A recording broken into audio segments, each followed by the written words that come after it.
Bonjour, dans cette séquence, je vais vous présenter le langage qui a tout inventé en ce qui concerne la programmation objet. Et ce langage, c'est Simula. Et je vais appeler cette séquence le vénérable ancêtre, puisque c'est un langage qui est vieux et voilà. Il a été créé en 1962 par deux Norvégiens, Monsieur Dahl et Monsieur Nygaard, dans un centre de recherche à Oslo. Et c'est un langage qui est inspiré d'un langage existant à l'époque qui s'appelle Algol, dans sa version Algol 60. Et ce langage, donc créé en 62, a eu une nouvelle version en 1967 dans laquelle sont apparus les concepts objets. C'est un langage qui semble mort depuis assez longtemps. Ça, c'est pas facile de savoir si un langage, donc ce que j'appelle un langage mort, c'est un langage qui n'est plus utilisé ou quasiment plus utilisé. Donc c'est assez difficile de savoir si un langage est utilisé ou pas.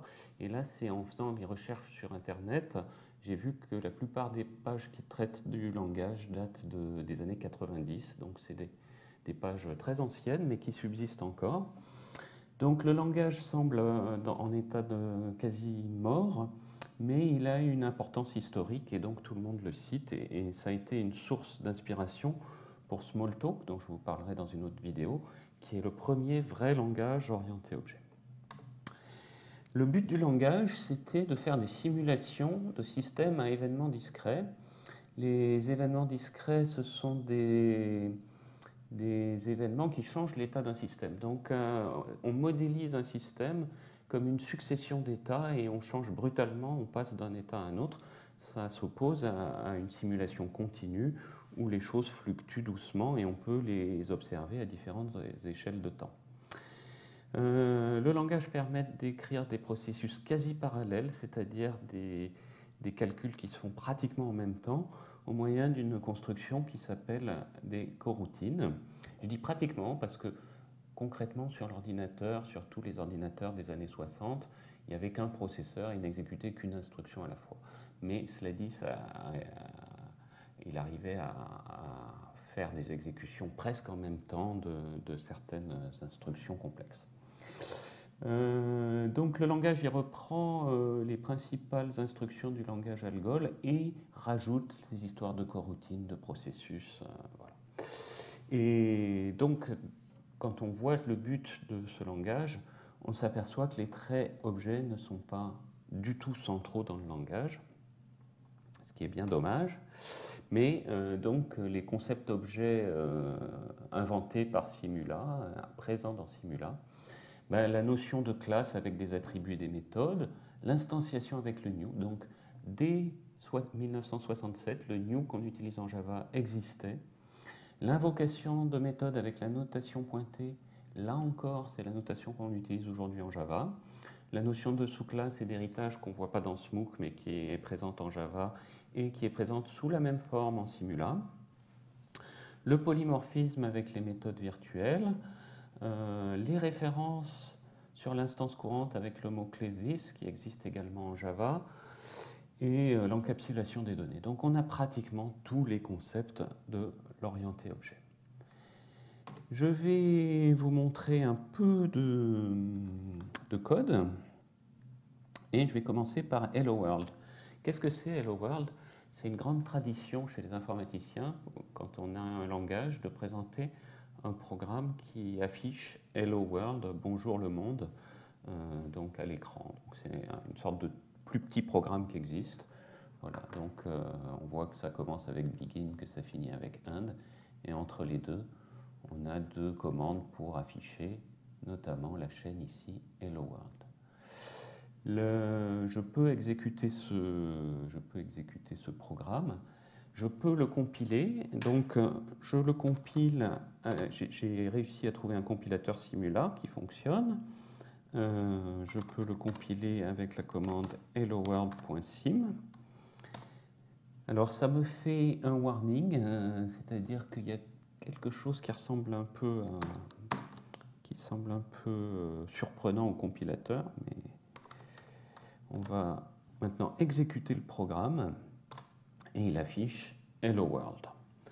Bon, ce programme n'est pas très intéressant et pas très objet, donc je vais vous montrer maintenant un programme avec une classe. J'ai la classe rectangle avec deux paramètres. Ben, c'est deux paramètres, ce que je vous montre là, donc un rectangle avec une largeur, une hauteur. Ce sont un peu les paramètres du constructeur qu'on trouve ici. Real, c'est un peu l'équivalent de double en Java, c'est pour dire que c'est des nombres à virgule. Et puis dedans, j'ai les attributs. Là, c'est un commentaire qui me dit que ce sont des attributs. J'ai l'attribut area, l'attribut périmètre, c'est donc la surface et le périmètre, l'aire et le périmètre. Et puis j'ai les méthodes. Là, j'ai la méthode update avec son code entre le begin et le end. La méthode scale qui me permet de changer l'échelle. La méthode print qui me permet d'afficher. Et j'ai quelque chose qui correspond un petit peu à un constructeur ici. Maintenant, ici, j'ai le code qui utilise la classe. Je vais déclarer la variable R en disant que c'est une référence à un rectangle.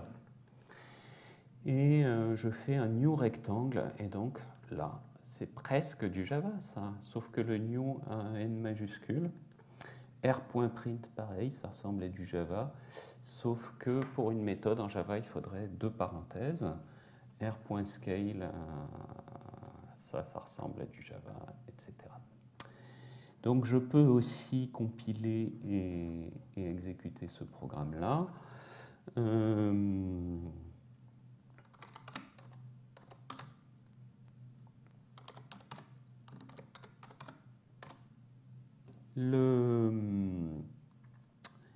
Je l'exécute. Et voilà, il nous dit que le rectangle a été créé, il affiche son aire, j'appelle la méthode scale qui double l'aire et quadruple le périmètre. Voilà. Et parmi les surprises que j'ai eues, c'est que mon éditeur de texte, celui que j'utilise le plus couramment, j'ai commencé à taper du Simula dedans, il avait un mode Simula sans que j'ai rien à faire. Donc mon éditeur que j'utilise tous les jours connaît Simula et n'est pas surpris que je fasse du code Simula.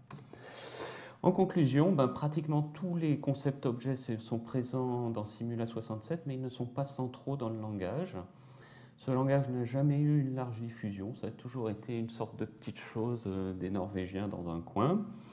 Donc un langage souvent cité, rarement pratiqué, mais il existe des compilateurs, on peut l'utiliser, et donc c'est ce que j'ai fait notamment pour cette démonstration.